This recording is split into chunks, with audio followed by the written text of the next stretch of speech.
Hello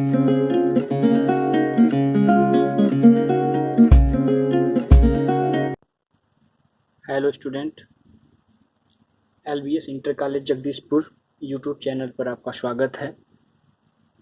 इसके पहले वाले लेक्चर में हम लोग देखे थे क्लास 9th का संख्या पद्धति चैप्टर था, नंबर सिस्टम चैप्टर था और नंबर सिस्टम का ही मैं भाग 1 देखे थे हम लोग वहाँ पे, और यहाँ पे हम नंबर सिस्टम का भाग 2 देखेंगे। और भाग 2 में मैं बताने वाला हूँ आपको वास्तविक संख्याएं और उनके दशमलव प्रसार। इसके पहले हमने क्या बताया था आपको? इसके पहले वाले लेक्चर में मैंने आपको बताया था कि संख्या पद्धति में बहुत सारी संख्याओं के बारे में, वास्तविक संख्याएं क्या होती हैं, परिमेय संख्या क्या होता है और परिमेय संख्या क्या होता है, ऐसे बहुत सारी चीज़ों के बारे में हम लोग जाने थे। अब यहाँ पे जो है हम देखेंगे वास्तविक संख्याएं और उनके दशमलव प्रसार। मतलब जो भी बातें होंगी किसकी होंगी? वास्तविक संख्या की, और वास्तविक संख्या का हम क्या कर रहे होंगे? दशमलव प्रसार कर रहे होंगे। तो इसमें सबसे पहले हम देखेंगे शांत दशमलव प्रसार। क्या है? शांत दशमलव प्रसार। शांत दशमलव प्रसार क्या होता है? नाम से ही जैसे कि लग रहा है, शांत मतलब ये मतलब ऐसा होगा जो कुछ टाइम बाद क्या हो जाएगा? शांत हो जाएगा। शांत दशमलव प्रसार में क्या होता है? इस स्थिति में शेष 0 हो जाता है। मतलब अगर आप कोई वास्तविक संख्या लीजिए और वास्तविक संख्या लेने पर अगर उसमें आप क्या करते हैं? डिवाइड करते हैं एक दूसरे को। अगर मान लीजिए मैं भिन्न के रूप में ले लिया 1/2, 3/2, 11/10, ये आपको दिख रहा होगा। और हम क्या कर रहे हैं? 1 में 2 से डिवाइड कर रहे हैं, 3 में 2 से कर रहे हैं, 11 में और 10 से कर रहे हैं। तो आप देखेंगे कि इस कंडीशन में जब 1 में हम किसे भाग देंगे? 2 से भाग देते हैं। तो यहाँ पे आप देख पा रहे होंगे जब हम 1 में क्या करेंगे? 2 से भाग देंगे तो 0 यहाँ पे लिख के, यहाँ पे पॉइंट लगा के एक 0 यहाँ बढ़ा लेते हैं। ये 2 5 जा कितना हो जाएगा? 10, 2 5 10 हो जाएगा। मतलब कितना है? 0.5। अब देख पा रहे होंगे कि लास्ट में कट गया। कट के मतलब शेषफल क्या हो गया? 0 हो गया। मतलब ये शांत हो गया, इसके आगे फिर भाग नहीं जाएगी। तो आप यहाँ पे देख पा रहे होंगे कि ये ऐसी संख्याएं यहाँ पे ली जाती हैं जिनमें अगर हम हर से भाग दे रहे हैं तो आप देख पा रहे हैं ये संख्याएं क्या हो जा रही हैं? शांत हो जा रही है। मतलब इनका शेषफल क्या आ जा रहा है? 0। तो जब शेषफल 0 आ जाए किसी संख्या का, तो हम कहते हैं कि वहां पे हमने जो प्रसार किया है दशमलव का, वह कैसा है? शांत दशमलव प्रसार है, क्योंकि शेषफल क्या हो गया? 0 हो जाता है। अब इसी के बाद आता है अगला आपका अनवसानी आवर्ती या अशांत आवर्ती। ये थोड़ा नाम कठिन है ये वाला, तो इसको आप याद रखिए। अशांत आवर्ती, जैसे शांत था, शांत दशमलव प्रसार था, वैसे ये अशांत आवर्ती है। आवर्ती का मतलब होता है क्या होना? रिपीट होना। क्या होना? आवर्ती का मतलब क्या होता है? रिपीट। आवर्ती मतलब रिपीट होता है, रिपीट, दोहराना, बार बार वही चीज।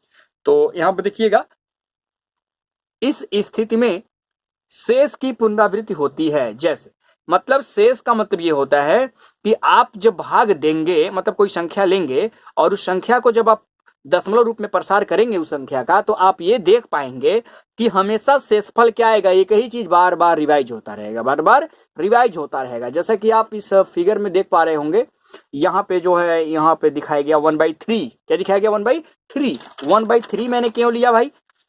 इसलिए मैंने 1/3 लिया कि 1 में अगर आप 3 से क्या करें? डिवाइड करें तो 0 लगा के यहाँ पे पॉइंट करके यहाँ पे 0 बढ़ाएंगे।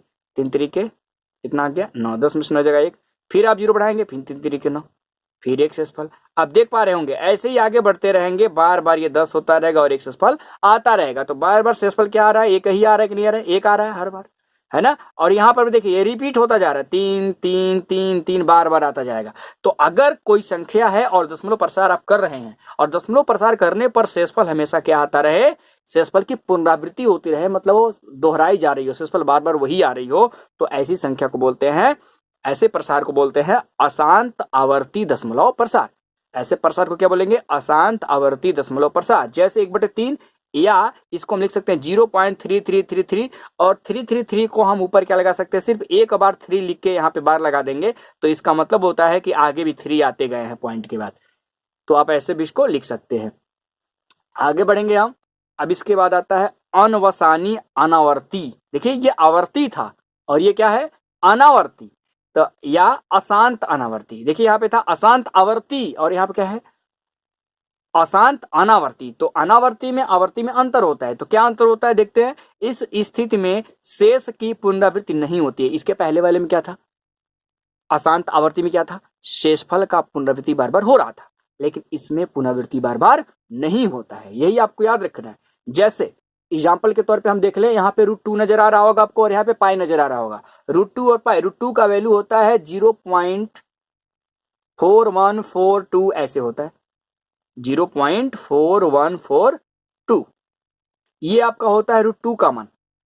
अब थोड़ा सा ध्यान देना है आपको कि ये √2 का वैल्यू हो गया, और ऐसे ही दशमलव के बाद आप देखेंगे तो क्या होता जाएगा, आगे बढ़ता जाएगा, आगे बढ़ता जाएगा। मतलब आप देख रहे हैं कि दशमलव के बाद 4142 ऐसे आगे, मतलब क्या एक ही चीज बार बार रिवाइज हो रहा है क्या, दशमलव के बाद क्या एक ही चीज बार बार आ रहा है, नहीं आ रहा है। तो बार बार नहीं आ रहा है, इसका मतलब यह कि शेषफल भी बार बार नहीं आएगा। मतलब ऐसी संख्या का प्रसार करने पर कभी भी शेषफल एक ही चीज बार बार नहीं आएगा। तो इस तरह के जो प्रसार होते हैं दशमलव के, उसको बोलते हैं अशांत अनावर्ती। क्या बोलते हैं, अशांत अनावर्ती बोलते हैं।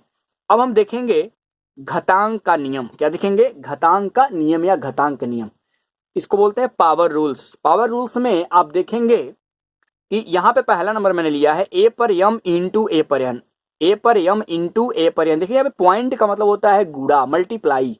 a पर m इंटू a पर n, मतलब a यहाँ पे बेस है और m क्या है, यहाँ पे पावर है। a मतलब आधार, m मतलब घात। तो a पर m घात और इंटू a पर n घात। अगर ऐसा कभी कहीं लिखा हो, बीच में इंटू का संकेत दिखाया गया हो, तो अगर ये बेस सेम है, आधार सेम है, तो दोनों में से सिर्फ एक ही आधार लिख लीजिए और इन दोनों का योग करके घात पे लिख दीजिए ऐसे। तो a पर m इंटू a पर n बराबर होता है a पर m प्लस n। एग्जाम्पल से समझते हैं, यहाँ पे अगर आपका 2 पर 2 है, यहाँ पे 2 पर 3 है, तो दोनों दो में से एक दो लिख लेंगे और ऊपर का जो ये पावर होगा दोनों को क्या कर देंगे, घात को जोड़ देंगे। 2 + 3 जैसे यहाँ पे किए हैं, तो 2 + 3 कितना हो जाएगा, 2 पे 5। और 2 पे 5 को जब हम हल करेंगे तो 2 को कितनी बार लिखेंगे, 5 बार लिख देंगे। इसका मान कितना आएगा, 32।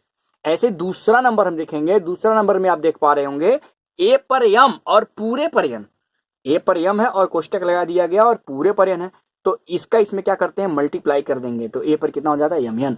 मतलब अगर ऐसा लिखा हुआ मिल जाए तो इन दोनों का मल्टीप्लाई करके ऐसा लिखा जाता है, a पर mn लिखा जाता है। जैसे एग्जांपल लेते हैं, 2 पर 3 और पूरे पर कितना है 2, तो 3 में क्या करेंगे, 2 का गुणा, इसके आधार पे करेंगे ना, तो 3 दूनी 6 हो गया। और 2 पर 6 का मतलब 2 कितनी बार लिखना, 6 बार। 2 6 बार लिख के गुणा करेंगे तो इसका मान कितना जाएगा, 64।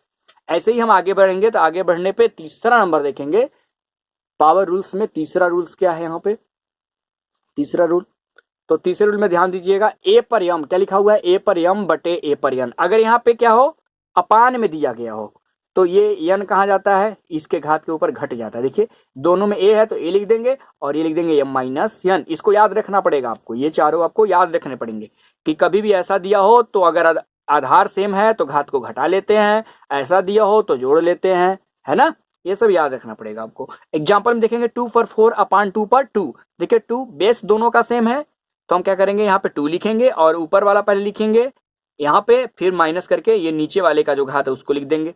तो 4 में से 2 जगह 2 हो जाएगा, 2 पर 2 और 2 पर 2 को लिख सकते हैं 2 गुणे 2 और ये हो जाएगा 4। ऐसे ही हम चौथा नंबर देखेंगे, a पर m b पर m।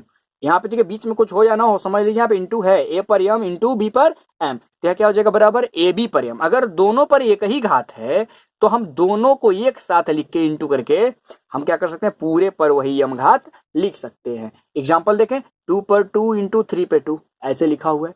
अब देख पा रहे होंगे ऊपर का घात दोनों का सेम है, तो हम इन दोनों को अंतर बंद करके लिख लेंगे एक साथ, इसके आधार पे, फार्मूले के आधार पे।